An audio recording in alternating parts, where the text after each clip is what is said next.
नेपाल के लिए अच्छी खबर नहीं है,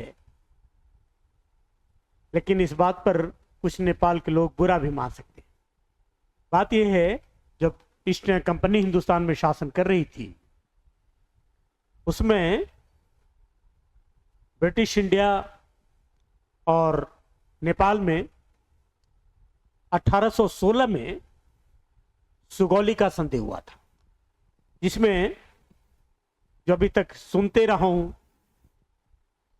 कि इस संधि में जो लिपुलेख, लिपुआधारा और काला पानी का जो एरिया है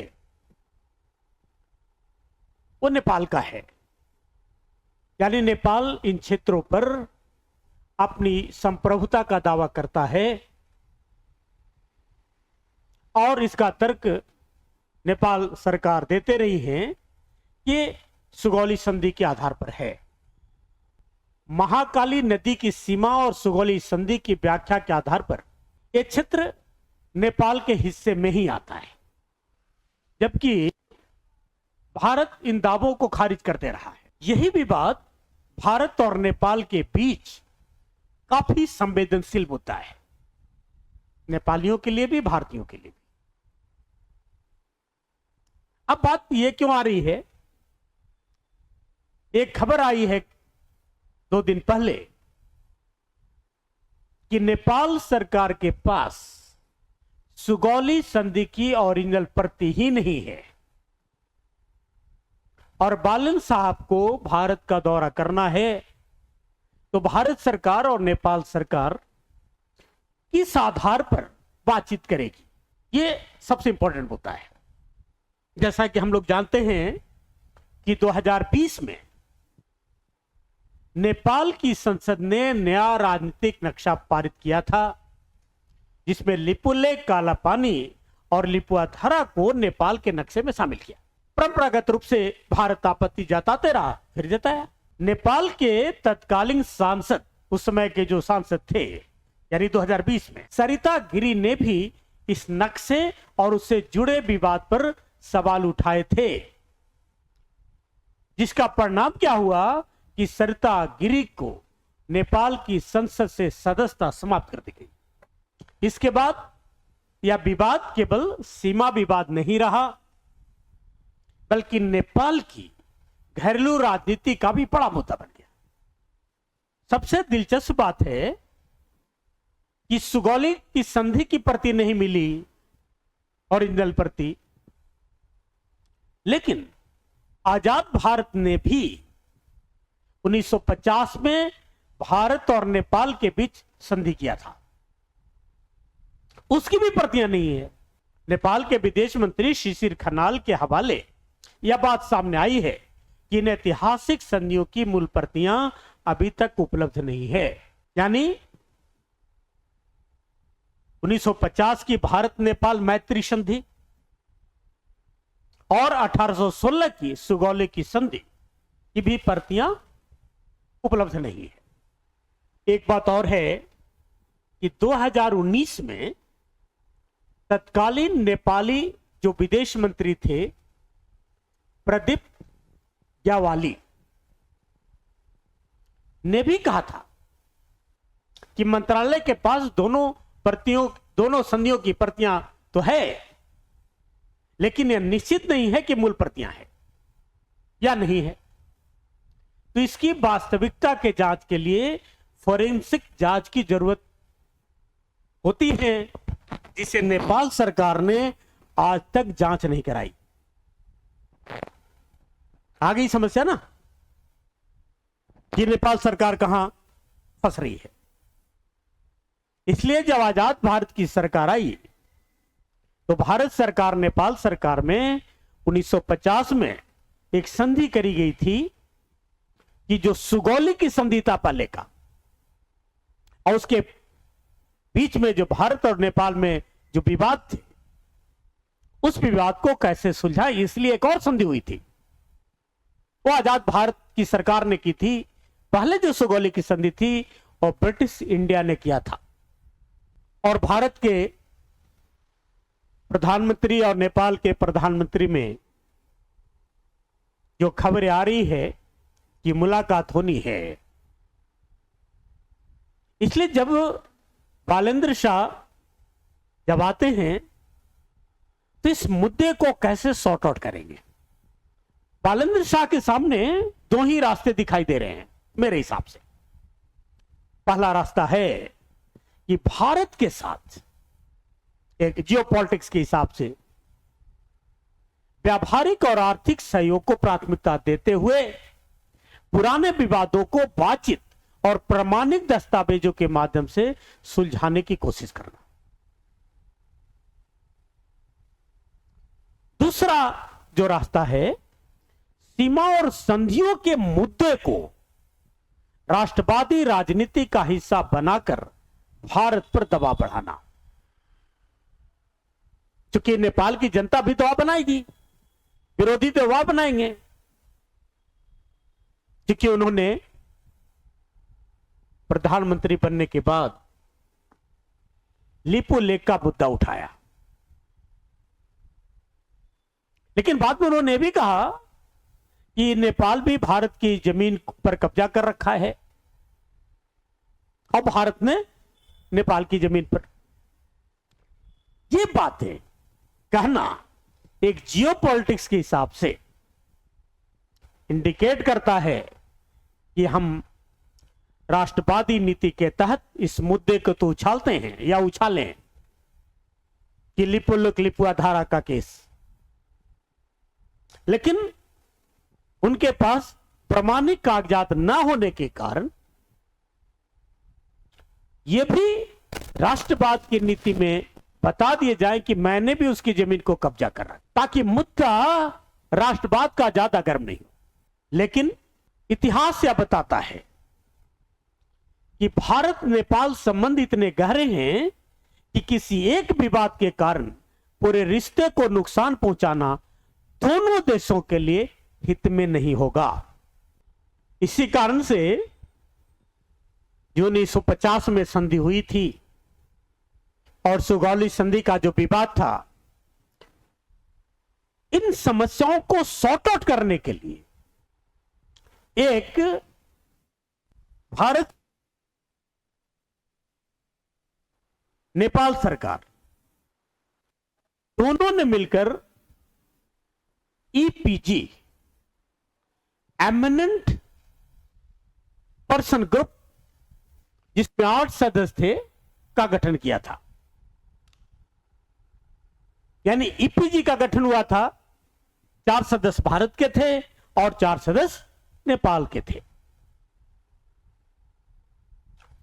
और एक तरह की कमेटी हुई जो इसे इन बात का डिसाइड करना था कि भारत और नेपाल के बीच जो व्यापारिक मुद्दे हैं और भी बहुत सारे मुद्दे हैं, सीमा का मुद्दा है, इस मुद्दे को सॉर्ट आउट करने के लिए रिपोर्टें थे।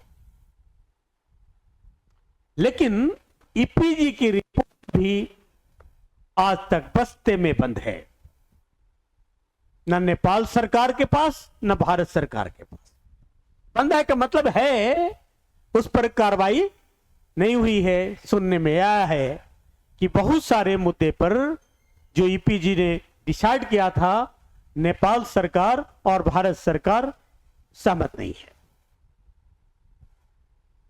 तब समस्या का समाधान कैसे होगा भाई? एक ही रास्ता है जहां तक मैं सोचता हूं कि भारत सरकार और नेपाल सरकार दोनों ही ब्रिटिश सरकार से आवेदन करें कि अगर उनके पास उनके अभिलेखागार में या उनके कहीं रिकॉर्ड पर उपरती है, वो उसे दें। अब ब्रिटेन की मंशा क्या है, यह भी समझना मुश्किल है, क्योंकि पश्चिमी देश का कॉन्सेप्ट साउथ एशिया कॉन्सेप्ट अलग होता है। ये पश्चिमी देश जब भी लेन देन करेगा, उसके पीछे बहुत बड़ी मोटिव होगी, कुछ शर्तें होगी। बहुत सारे मुद्दे ब्रिटेन सुलझा सकता है, लेकिन आज तक नहीं सुलझाया, बना के रखा हुआ है। एक बात और, एक पॉलिटिशियन की तरह नहीं, एक टीचर की तरह। नेपाल के लिए शायद सबसे व्यावहारिक रास्ता यही है कि वह भारत पर भरोसा करते हुए बातचीत जारी रखे और साथ ही अपने ऐतिहासिक दावों के लिए प्रामाणिक दस्तावेजों को सामने रखे। अगर 1816 की सुगौली की संधि या 1950 की शांति एवं मैत्री संधि की मूल प्रतियां उपलब्ध नहीं है तो नेपाल और भारत दोनों को मिलकर ब्रिटेन से मदद लेना बहुत जरूरी है, क्योंकि समस्याएं बनी रहेगी और जो समस्याएं बनी रहेगी तो संघर्ष होता रहेगा और संघर्ष अच्छा नहीं होता। संघर्ष अच्छा भी होता है, बुरा भी होता है, ऑलवेज बना रहना अच्छा नहीं होता। इसलिए दोनों राष्ट्र के हित में भारत और नेपाल ब्रिटेन से आग्रह करे। जियोपॉलिटिक्स में इस तरह की समस्या आती है। सीमा विवाद का समाधान नारों और नक्शों से नहीं होता। हम राष्ट्रवादी हैं, भारत माता की जय, नेपाल की जय, भूटान की जय, यानी नारों और नक्शों से नहीं बल्कि इतिहास, दस्तावेज और आपसी सहमति से ही संभव है। हर देश की राजनीतिक दल राष्ट्रवादी भावनाओं को भड़काती है। आम जनता को उसके फैक्ट के बारे में इतनी जानकारी नहीं होती। दूसरा सवाल यह भी है कि नेपाल भारत पर भरोसा करे या ना करे। असली सवाल यह है कि क्या भारत और नेपाल अपने लगभग 2 सदियों पुराने विवादों को 21वीं सदी की जरूरतों के हिसाब से बातचीत के जरिए हल कर सकता है कि नहीं। इसका मतलब हुआ कि ऐतिहासिक विवाद के लिए अगर 2 देश लड़ते रहें, संघर्ष की स्थिति बने तो राष्ट्र निर्माण नहीं होता। इसलिए आज की जो सरकारें हैं जिसका नेतृत्व नेपाल में बालेन्द्र शाह जी कर रहे हैं, उन्हें एक मौका है नेपाल की दिशा और दशा तय करने का। यानी सुगौली का डिस्प्यूट है और भी डिस्प्यूट हैं, उसे नए सिरे से समझा जाए। यह जरूरी नहीं है कि फैक्ट ही हो, वो ओरिजिनल कॉपी ही हो। बहुत बार हम लोग किसान भी रहे हैं, जमीनें भी है, हमारे ओरिजिनल डॉक्यूमेंट नहीं मिलते। तो ओरिजिनल डॉक्यूमेंट नहीं मिलते इसका मतलब यह नहीं है कि मैं हार गया, मेरा नहीं है, दावा गलत है। तो उसके पुराने रिकॉर्ड खंगाले जाते हैं और उसका समाधान किया जाता है। तो इसमें यह भी किया जा सकता है कि डॉक्यूमेंट ओरिजिनल नहीं है, इसकी इंक्वायरी करे जाए भारत सरकार के पास है कि नहीं है, नेपाल सरकार के पास जो है उसके पास ओरिजिनल है कि नहीं है, वो भी क्लियर नहीं है, क्योंकि फॉरेंसिक जांच आज तक हुई नहीं है। सिर्फ बातें उठती है, अपने अपने दावे करते हैं। तो ऐसे विवाद को, जमीनी विवाद होता है आपस में, बहुत तरीके से सुलह भी किया जाता है। जब मनसा सुलह करने की होगी, लड़ाई की मनसा है तो लड़ाई तो होती रहती है, क्योंकि जमीन का विवाद बरसों से चलते रहता है।